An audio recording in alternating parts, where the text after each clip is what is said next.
Hello everyone, my name is Laura.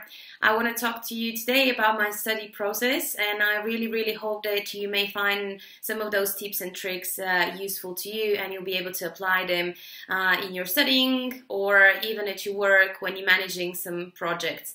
I'm currently finishing my third year in my bachelor degree, doing international tourism management, and I have quite a lot of exams to take before I actually finish my last year. I've developed a couple of techniques and kind of things that work well for me, and I just wanted to share them with you, and hopefully you'll be able to apply them and they'll be able to help you and serve you well. I don't mean to brag, but for the past 2 years of my bachelor, I've been constantly managing to get A or A+ mark on all my exams and assignments.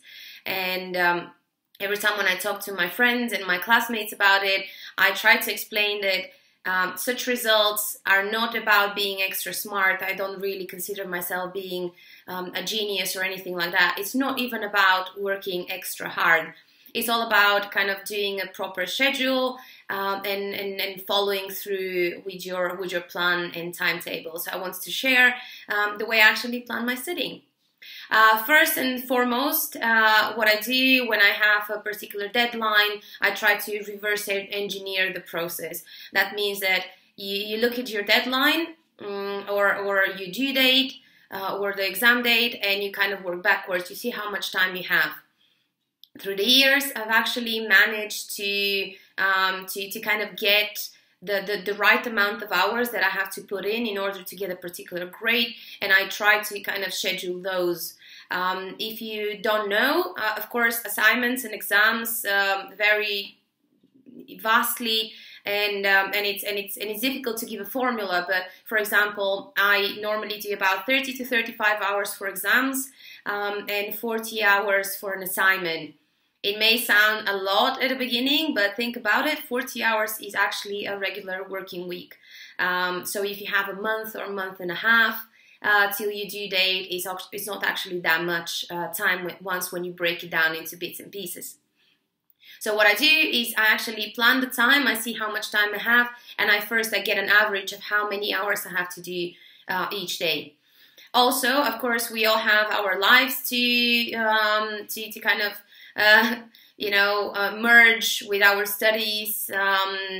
Maybe have sport, maybe have a hobby that you want to dedicate some time to. So it's good to actually see the days of the week that you can put some more time, and also to look into the time of the day where you're most productive and you feel that actually you can get more work done, as well as a time block, not only as in a sense of how productive you are. So look into those things and kind of try to plan slots where you can do some work. And most likely, if you have a month or less before your due date, it's going to end up that you kind of have to do quite a lot on each day. Maybe 3, maybe 4, maybe 5 hours, I really don't know. So it sounds like really scary, and even myself, and I think I'm quite focused and I try to be productive and really put the effort in, but even I get like extra bored and tired, and I really can't keep up studying for such a long periods of time. So what I find really useful is to actually break all the materials and all the time that I have to put in into smaller chunks of like 30 or 45 minutes, and then I take a little break, or maybe I get a coffee or tea, and it just makes me feel like it passes more quickly because I don't have to sit down and study through 3 hours non-stop. So it's important to take frequent breaks and kind of maybe work in smaller chunks. You'll see if it's really unbearable, break it down first into 15-minute chunks, and if you feel like really motivated, then maybe try to push through 45 minutes or even a whole hour at a time. Another thing that I do when you have a lot of time to put in, progress can seem very slow and you can get demotivated. So what I do, I always prepare like a little bar. You can do it on a piece of paper, maybe in your notebook or on a whiteboard if you have one. And every time when I complete an hour or half an hour, I kind of fill in a little bit of the bar. So as I go through my studying, I can actually see the bar filling in.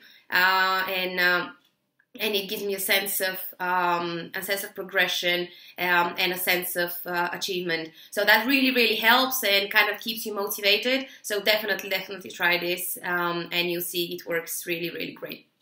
Another thing, when you're planning your work and your study time, it's important to look into how you're going to divide this time. When I do assignments, I normally try to follow the 40-20-40 principle, which means that 40% of the time I give to reading and researching, 20% of my time I give to writing, and then 40% of revising. I'm sorry, I've had a little bit of cold, so I'm very, very sorry about the way my voice sounds, but let's get back to the assignment now. So when you start, when you have an assignment, you want to kick in and start writing and get something on paper. But the thing is that often, as you continue reading, if you take this approach, as you continue reading, you start seeing that maybe the idea that you try to develop is not the correct one, or you want to change it, or you find some additional information that maybe changes the way you want to construct your assignment, and then you have to rewrite it. This actually takes a lot more time than you think, and you end up rewriting the same assignment a couple of times, which can be really frustrating and demotivating. So also, I've found out that once when you write something, you kind of get a sense of ownership, and you don't really want to let go or modify it, and it's kind of really difficult to kind of rework it once when it's written. So what I recommend, give yourself a very good chunk of time to actually read and just grasp the topic, maybe the field even, and get a sense of what you want to write. And then start taking notes. I can maybe do a separate video of how I take notes, and it's a great and very easy to follow system.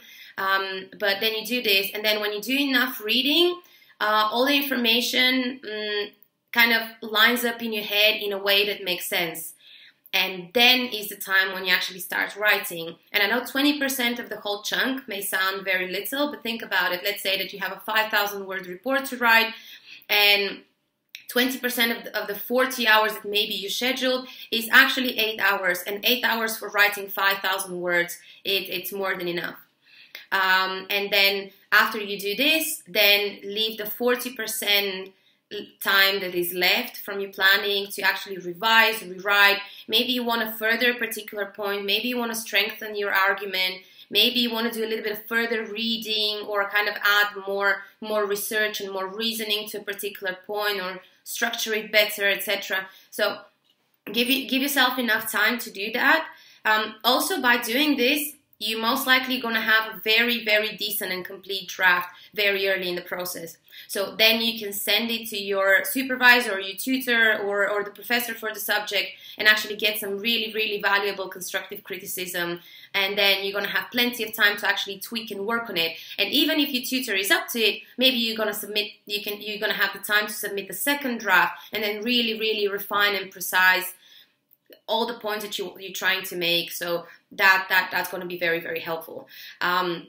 Also, you're going to leave enough time to actually do your referencing, kind of look for any spelling mistakes, any grammar mistakes, any repetitions, and so on. So that's as well very important. Always try to schedule as well a little bit of extra time, as things always happen. And if I've learned one thing from my experience, is that things always take longer than you think. So if you think it's going to take 20 hours, it's most likely going to take 25 or 30, and so on.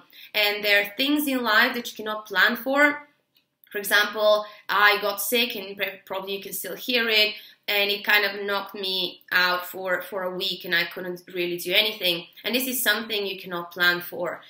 So even when you have more time, try to better plan, over-plan than under-plan. And as my favorite saying is, an ounce of prevention is worth a pound of cure. So just be proactive and leave a little bit of space for errors. Coming back, this was for the assignments. Coming back for exams, I actually try to do to break the time of 40% for reading and kind of exploring the topic and the subject, and 60% of the time for revising. That doesn't mean that you have to take all the notes and do all the reading in the 40%, but it's more about exploring the topic. And then when you start doing revision, then you can start going through maybe sample exams or former exams, and some additional exercises or tutorials that your tutor has provided for you, and then see which are the most important topics, and then do further reading, or maybe see, oh, I really didn't understand that well enough, or I didn't really go through it thoroughly enough. So then you can actually go and do a little bit more reading on that, and you have enough time to exercise and do more note taking, etc., whatever your process is. So think about those kind of things. When you do your exams as well, you can do like the progress bar that I spoke about. It really, really helps and kind of keeps you motivated. Now, that's pretty much my process. For planning my work, I'm more than happy to share with you maybe in another video of how actually I structure my assignments and how I study for my exams. I'll be super, super happy if you share your experience and some ideas and tips and tricks that you kind of guys use as well. I hope this video was useful and you find it helpful, so maybe you can give it a thumbs up, and as well, like and subscribe if you want to hear a little bit more about what I do and how I go through the things. And yeah, I'll be very happy to hear from you. Hope you like that video, and I'll see you very, very soon. Thanks a lot. Bye-bye.